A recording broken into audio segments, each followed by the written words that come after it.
Excuse me, taxi. Okay, man, we're looking around. This is the 77 WABC minicast.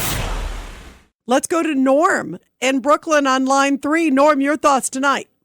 My thoughts. Yeah, I'm disgusted by this Sodom and Gomorrah frat house that apparently is our Congress. Me too. And the thing is, too, it's well beyond. I mean, we don't know. Again, we just heard all these allegations together about Anna Paulina Luna, but the stuff coming, about Eric Swalwell in particular. I mean, this is rape. I mean, this is serious stuff. And now you got this and it's got to be cleaned up. I mean, they can, you should not be representing the public in any shape or form and committing illegal, immoral, illicit activity.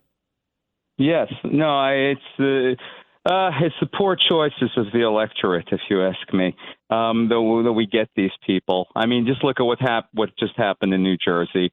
Let's talk about that, because within minutes of the poll closing, it went for this woman who is, I describe her as sort of left of the left of the left, of Bernie Sanders, of everybody. I mean, some of her things are, they're clearly, she's an anti-ICE. She's, talked about, some of her comments are just really reprehensible, anti-Semitic in a big, big way.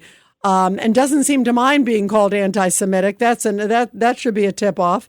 And then she also wants to cancel all student loan debt, free college tuition, increase taxes, on the rich, on corporations. I mean, poor New Jersey. I'm telling you, they already are getting socked. I have a lot of friends in New Jersey. They're getting socked, and now this woman's gonna hit them from every which way. I see no hope here on the on the East Coast here. I really don't. I mean, if Blakeman gets in, there will be a little bit of a redistribution back to the center. But until that happens, I see no hope here. Anyway, that's the reason why I'm calling you, Rita. Is I know how much you and John were behind trying to save those poor ostriches up in Canada. And unfortunately, it was not successful. There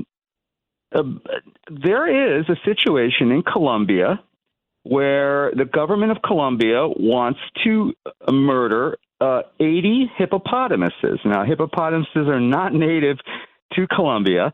They were imported in the 1980s by Pablo Escobar. They're the cocaine hippos. They're cocaine hippos, although they probably speak Spanish, but I don't think that they take cocaine. So right. But they're called the cocaine hippos because they were brought in by Escobar, as you're describing. Right. Yes.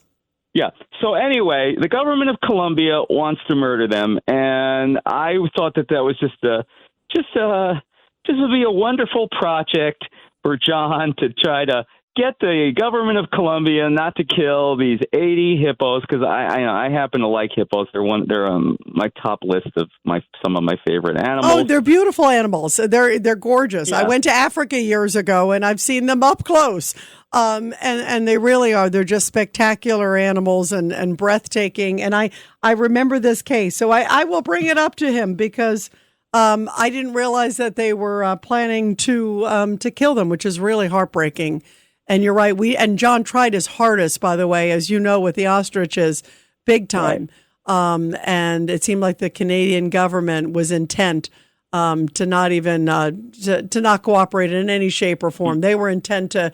And these guys, the ostriches, had some secret healing powers to, that they survived some illnesses that others did not. So it could have maybe been some miracle cure for humans, but they didn't care about it. For some reason, They were intent. I'm going to definitely bring up the cocaine hippos. It's a good point. And I'm glad you told me about that, because that's heartbreaking to hear that Colombia is thinking of getting rid of them.